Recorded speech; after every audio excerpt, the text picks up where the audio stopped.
बिस्मिल्लाहिर्रहमानिर्रहीम। अस्सलाम वालेकुम। ग्लोबल उर्दू न्यूज़ के साथ मैं हूं रिया चौधरी। बुलेटिन में शामिल करते हैं आज की अहम खबरें। शहजाद हैदर भट्टी की रिपोर्ट के मुताबिक पाकिस्तान नजरियाती पार्टी का लियाकतबाद में जलसा आम। मोहम्मद अदील मलिक सदर PNP ज़िला सियालकोट ने ग्लोबल उर्दू न्यूज़ से बातचीत करते हुए अपने एक बयान में कहा कि पाकिस्तान नजरियाती पार्टी तमाम सियासी पार्टियों से मुनफरिद जमात है। उनका हर कारकुन अपने कायद की वफादार सिपाही है। मोहम्मद अदील मलिक ने कहा कि 4 जून 2023 को लियाकतबाग में होने वाले जलसे में हज़ारों की तादाद में कारकुन पूरे पाकिस्तान से जोश व खरोश से काफिले की शक्ल में लियाकतबाग रावलपिंडी जाएंगे और 4 जून का जलसा एक बहुत बड़ा जलसा साबित होगा। डॉक्टर इफ्तिखार अली अंजुम की रिपोर्ट के मुताबिक GC वुमेन यूनिवर्सिटी सियालकोट में student services centre, women development centre और गेस्ट हाउस का इफ्तिताह। स्टूडेंट सर्विसेज सेंटर में तलबात को हर किस्म की मालूमात और खदमात एक ही छत तले दस्तयाब होंगी। Vice chancellor professor doctor Rukhsana Kausar का ये कहना है। सियालकोट में press release government college women university Sialkot में vice chancellor professor doctor Rukhsana Kausar ने student services centre, guest house और वुमेन डेवलपमेंट सेंटर का इफ्तिताह कर दिया।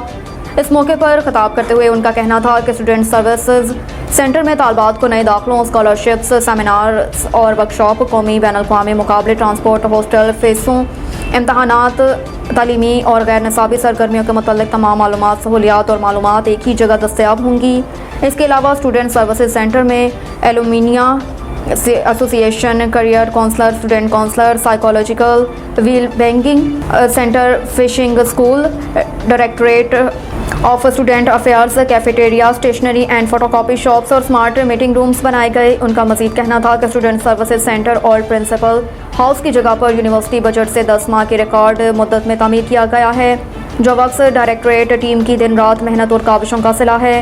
वुमेन डेवलपमेंट सेंटर के मुतालिक उनका कहना था कि यहाँ तलबात को लाइफ स्किल्स, लीडरशिप ट्रेनिंग और करियर काउंसलिंग जैसी तरबियत फराहम की जाएगी। गेस्ट हाउस के इफ्तिताह के मौके पर उनका कहना था कि ओल्ड प्रिंसिपल ऑफिस की तमीर और मुरम्मत करके गेस्ट हाउस बनाया गया है, जिससे यूनिवर्सिटी की एक और सहूलत में इजाफा हुआ। इस मौके पर तमाम तलीमी और इंसानी शोबों के हेड्स भी मौजूद थे।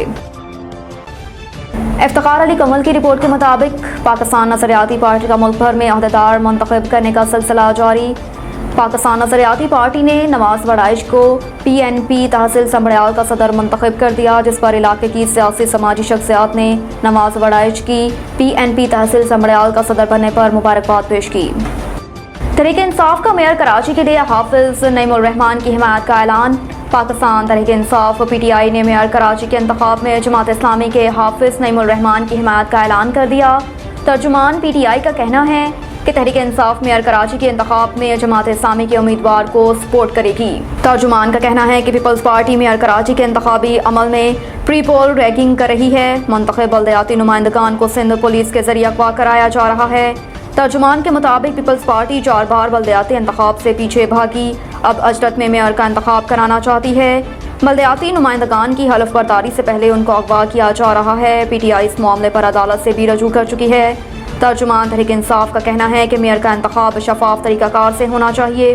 पीपल्स पार्टी और MQM नहीं चाहती कि अवामी मैंडेट कबूल किया जाए। दूसरी जानिब पीपल्स पार्टी की क़यादत ने मेयर कराची के ओहदे के लिए मुर्तज़ा वहाब के नाम की मंजूरी दी। ख्याल रहे कि कराची में बल्दियाती इंतखाबात में कुल 246 में से 240 नशिस्तों के गैर हतमी और गैर सरकारी नताइज के मुताबिक पीपल्स पार्टी ने 98, जमात इस्लामी ने 87 और तहरीक इंसाफ ने 43 सीटें जीती, जबकि नून लीग ने 7, JUI ने 3, तहरीक लब्बैक और आज़ाद उम्मीदवार ने 1-1 सीट जीती है। इसके अलावा 6 यूनियन कमेटीज़ की नशिस्तों पर नताइज का मामला अदालत में ज़ेर समाअत है।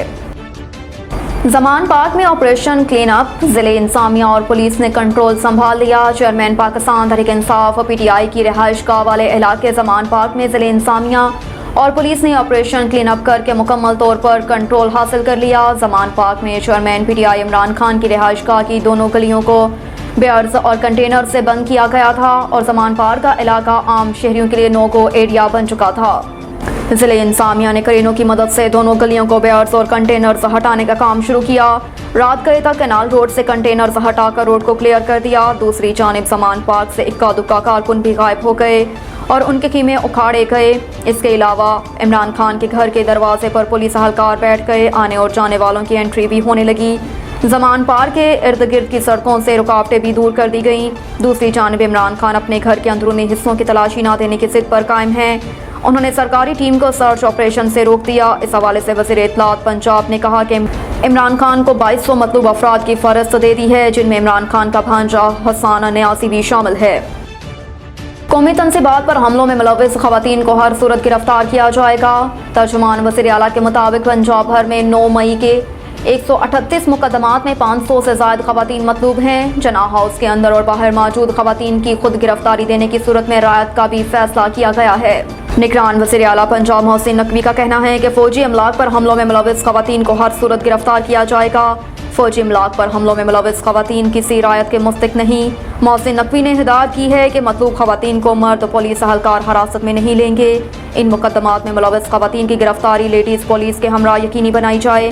انسداد دہشت گردی کی دفعات کے تحت درج مقدمات میں شامل خواتین کو بھی گرفتار کیا جائے گا۔ کراچی میں گرفتار عمران اسماعیل کو ڈسٹرکٹ جیل شکارپور بھیجنے کا فیصلہ۔ کراچی میں گرفتار سابق گورنر سندھ اور تحریک انصاف کے رہنما عمران اسماعیل کو ڈسٹرکٹ جیل شکارپور بھیجا جائے گا۔ محکمہ داخلہ سندھ کے مطابق عمران اسماعیل کو 30 دن تحویل میں رکھا جائے گا۔ محکمہ داخلہ سندھ کا کہنا ہے کہ عمران اسماعیل نے جلاؤ گہراؤ اور سڑکیں بند کرنے کے لیے لوگوں کو اکسایا، جبکہ ملک اور قوم کی جان و مال کو نقصان پہنچانے کی کوشش کی۔ خیال رہے کہ عمران اسماعیل کو گزشتہ شب ڈیفنس فیز 8 کے قریب سے گرفتار کیا گیا تھا۔ ذرائع کے مطابق عمران اسماعیل کو کراچی میں انسداد دہشت گردی کے مقدمات میں گرفتار کیا گیا۔ سابق گورنر کے خلاف ٹیپو سلطان اور فیروز آباد تھانوں میں مقدمات درج ہیں۔ واضح رہے کہ اس سے قبل پی ٹی آئی کے دیگر رہنماؤں کو بھی گرفتار کیا جا چکا ہے، جن میں شاہ محمود قریشی، اسد عمر، فواد چودھری، شری مزاری، فردوس شمیم نقوی اور علی زیدی سمیت کئی رہنما شامل ہیں۔ پی ٹی آئی رہنما علی زیدی کو جیکب آباد اور فردوس شمیم نقوی کو سکھر جیل منتقل کیا جا چکا ہے۔ نیب نے وزیر اعظم شہباز شریف کو آشیانہ ہاؤسنگ اسکینڈل میں بے گناہ قرار دے دیا۔ نیب کی رپورٹ کے مطابق آشیانہ ہاؤسنگ اسکیم کے ٹھیکے میں بدعنوانی کے کوئی ثبوت نہیں ملے، سرکاری خزانے کو نقصان پہنچا، نہ شہباز شریف نے کوئی فوائد حاصل کیے۔ نیب کے مطابق آشیانہ ہاؤسنگ اسکیم میں شہباز شریف کے خلاف اختیارات کے ناجائز استعمال کے کوئی ثبوت نہیں ملے۔ اس معاملے میں شہباز شریف کے خلاف بدنیتی کا کوئی پہلو بھی ثابت نہیں ہوتا۔ نیب کا کہنا ہے کہ بغیر کسی شکوک و شبہات کے یہ ثابت ہو رہا ہے کہ سرکاری خزانے کو نقصان نہیں ہوا۔ نیب رپورٹ میں کہا گیا کہ کامران کیانی نے بھی سرکار کے خزانے کو نقصان نہیں پہنچایا اور نہ ہی فواد حسن نے ٹھیکہ دلوانے کے لیے کوئی رشوت لی۔ نیب کے مطابق شہباز شریف نے آشیانہ ہاؤسنگ اسکیم کا معاملہ قانون کے مطابق اینٹی کرپشن کو بھجوایا تھا۔ نیب نے سفارش کی ہے کہ احتساب عدالت قانون کے مطابق شہباز شریف کی بریت کی درخواست پر فیصلہ کر دے۔ اب تک کے لیے اتنا ہی، دیکھتے رہیے گلوبل اردو نیوز۔